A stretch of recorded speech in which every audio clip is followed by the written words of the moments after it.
Have you ever heard of the Kintsugi principle? It's an ancient Japanese art of repairing broken pottery with lacquer, dusted with gold, silver, or platinum. The philosophy is breathtaking. Instead of hiding the breakage, the repair is illuminated. The flaw is not something to disguise. It is the very thing that makes the object more beautiful, more valuable, more unique. It's a physical manifestation of a truth we so often run from. The breaking is not the end of the story. It can be the beginning of a new kind of strength, a more resilient beauty. We are all, in some way, broken pottery. And the question life asks us is not whether we will break, but what we will do with the pieces. Will we try to hide the cracks, to pretend the fall never happened? Or will we fill them with gold? I want you to think back to a time you broke. I mean truly broke. A time when the world felt heavy and your own spirit felt thin, brittle. Maybe it was a loss, a failure, a betrayal that seemed to rewrite the very code of your reality. In that moment, what was your most desperate, silent prayer? Be honest. For just a second, let down the guard. For most of us, the prayer is a simple, primal plea. Please, make this stop. Make it go away. Make this easier. We pray for the road to smooth out. We bargain with God, with the universe, with fate. We promise we'll be better, we'll be different, if only this one mountain would just disappear. We are the fool in the theme, praying for a smoother road. It is the most human of all responses. To seek comfort, to seek relief from pain, is a deep, biological instinct. But it is an instinct that, if followed blindly, will leave us fragile, hollowed out, and perpetually waiting for a rescue that never comes. I remember my own breaking point. It wasn't one cataclysmic event, but a slow, grinding erosion. It was a period where everything I had built seemed to be turning to dust in my hands. A career I loved was dissolving due to circumstances far beyond my control. A relationship I thought was my anchor was revealed to be built on sand. My health was faltering, a constant, low-grade hum of anxiety that felt like a physical weight on my chest. I would lie awake at night, and my prayer was a single, repetitive mantra. Just let me catch a break. Just one thing, please. Go right. Why does everything have to be so hard? I was diligently, fervently, praying for a smoother road, and with every prayer that seemed to go unanswered, my resentment grew. I felt like a victim of a cruel and chaotic universe. I was waiting for the conditions of my life to change before I could be happy, before I could be at peace, before I could feel strong again. I was waiting for permission from life itself to start living.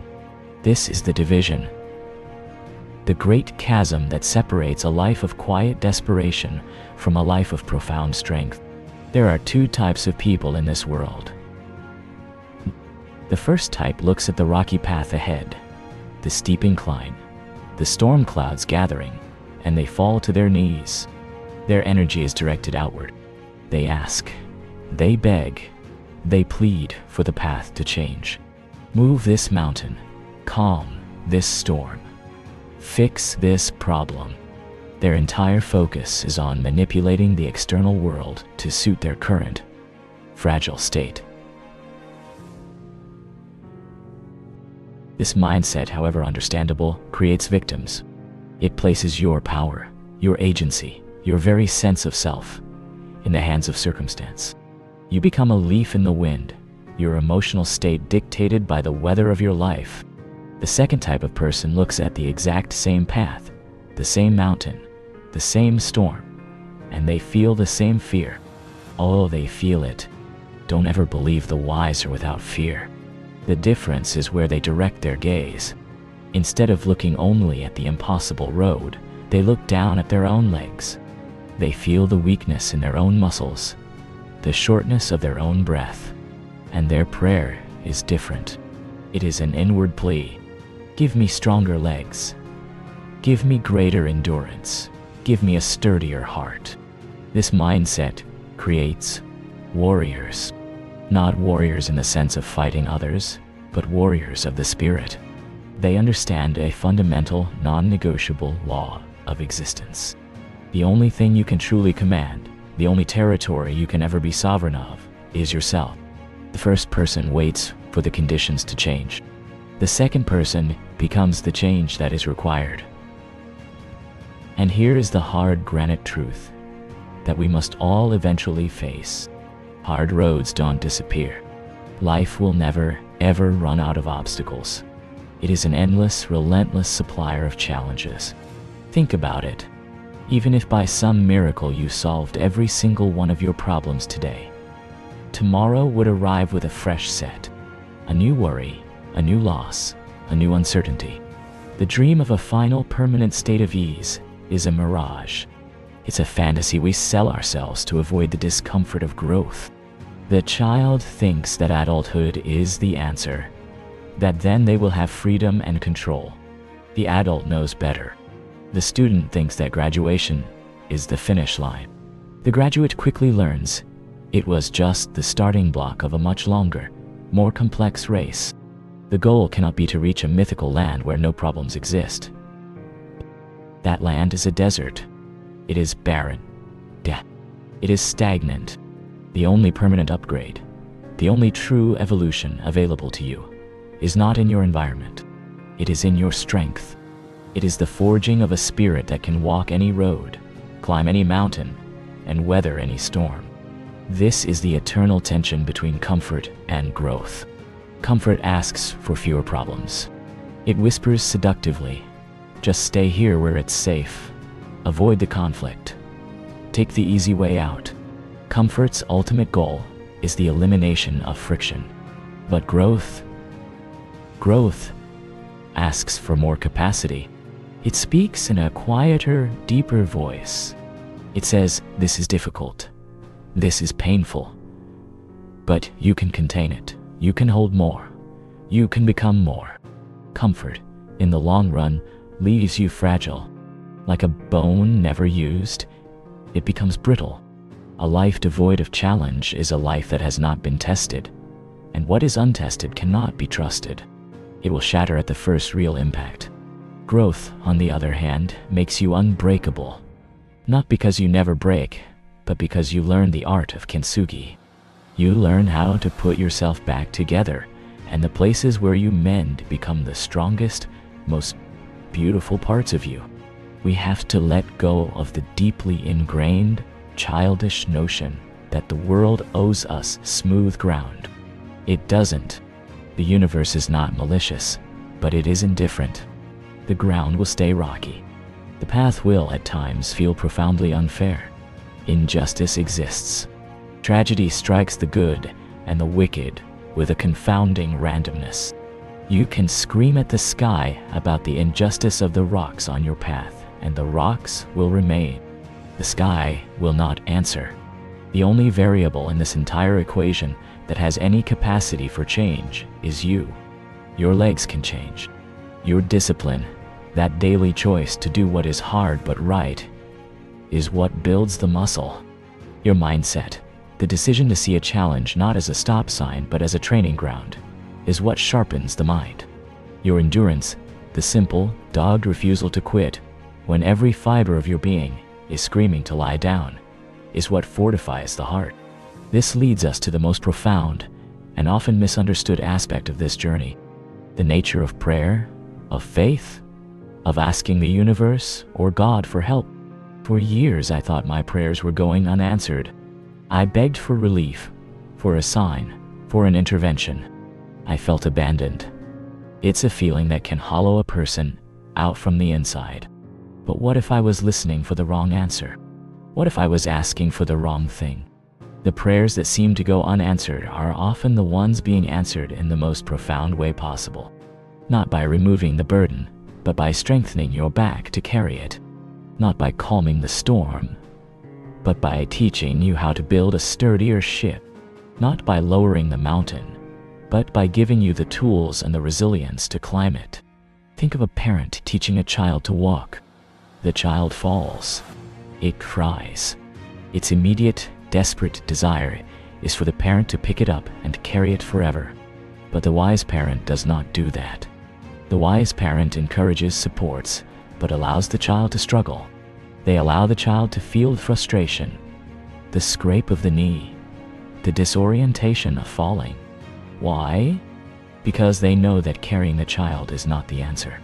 The answer is for the child to develop the strength, the balance, and the confidence to walk on its own. To do otherwise would be to create a permanent cripple. Is life, is God, is the universe any different? Our pleas for an easy ride are often met with a silent, steadfast commitment to our own ultimate strength. The burden is not lifted because we are being prepared to carry greater things. There's a reason why easy paths make weak men and women. It's a historical, biological, and psychological certainty. Look at any civilization that has achieved a prolonged period of peace and prosperity. There is often a gradual softening, a focus on luxury and comfort, a loss of the rugged virtues that built it in the first place. The same is true for an individual. If everything in your life went smoothly, you would be utterly unprepared for the first real storm. You would have no grit. Grit is not born in comfort. It is forged in friction. A muscle only grows by being subjected to resistance. It must be broken down slightly to rebuild itself stronger. The heart is the same. Your capacity for love, for compassion, for empathy, is almost always deepened by the experience of pain, of loss, of heartbreak. It cracks you open, and in that opening, more of the world can get in. Your mind too only sharpens under pressure. The easy problem requires no creativity.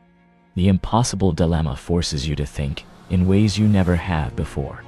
Your power, your real, unassailable power, comes directly from your struggle. Every single difficulty you have ever faced, are facing now, or will face in the future, is secretly a training arc in the story of your life. It's a harsh teacher, there's no doubt about it. It doesn't care about your feelings. It gives pop quizzes you didn't study for. It assigns homework that feels impossibly heavy. But it is a good teacher. It is the only teacher that offers a curriculum tailored exactly to what you need to learn next. You don't walk into a gym, look at the heavy weights, and ask the trainer to remove them because they are intimidating. That would be absurd. You understand, on a fundamental level, that the path to strength lies in engaging with the weight. You start where you are. You struggle. You fail. You try again. And slowly, almost imperceptibly, you become strong enough to lift what was once impossible. The weight didn't change. You did. Life is that gym. The challenges are the weights. And your prayer should not be for an empty bar, but for the strength to lift the load that is given to you. Let's think of life as a mountain. This is the mountain you are here to climb. It has its beautiful vistas and its terrifying drops. It has sunny meadows and blizzard-swept ridges. The mountain is what it is. It is immutable in its essence. It will not lower itself for you. It is indifferent to your fatigue, your fear, your complaints. You can stand at the base and curse its height, its ruggedness, its sheer audacity for existing in your path. Or you can take a breath, and you can begin the climb. And as you climb, a miraculous thing happens. Your legs, which burned with the first few steps, begin to adapt. They become harder, more defined, more powerful. Your lungs, which gasp for air, learn to draw deeper, to process oxygen more efficiently. Your will, which whispered temptations of quitting, begins to find a new voice, a voice that says, one more step, just one more. The mountain stays the same. You are the one who must rise. You are the one who changes to meet the challenge. The summit does not come to you. You ascend to it. This is the final, critical distinction between a weak spirit and a strong one. Weak people avoid difficulty. They see the rocky path and they turn back. They hear the forecast of a storm and they stay indoors. Their life becomes smaller and smaller, a constricted world designed for one purpose only, the avoidance of pain. But the wise, the strong, they do not avoid the difficulty. They walk directly into it. They do not seek pain, but they do not flee from it either. They understand that difficulty is the raw material of transformation. They allow the struggle to reshape them, to temper them, to polish them. One mindset makes you smaller, more fearful, more limited. The other makes you unstoppable, not because you never face obstacles, but because you know, in your bones, that you have the capacity to transform because of them. The road, in many ways, is the same for everyone. We all experience loss. We all face failure. We all know fear. We all grapple with insecurity and doubt. Two people can walk the exact same path of heartbreak. One will be broken by it, their heart turned to stone, their capacity for trust shattered. They will complain about the unfairness, the pain, and they will let that pain define them. The other will walk the same path, feel the same searing pain, and yet they will grow. They will learn about their own capacity for love, about what they truly value in a partner, about their own resilience.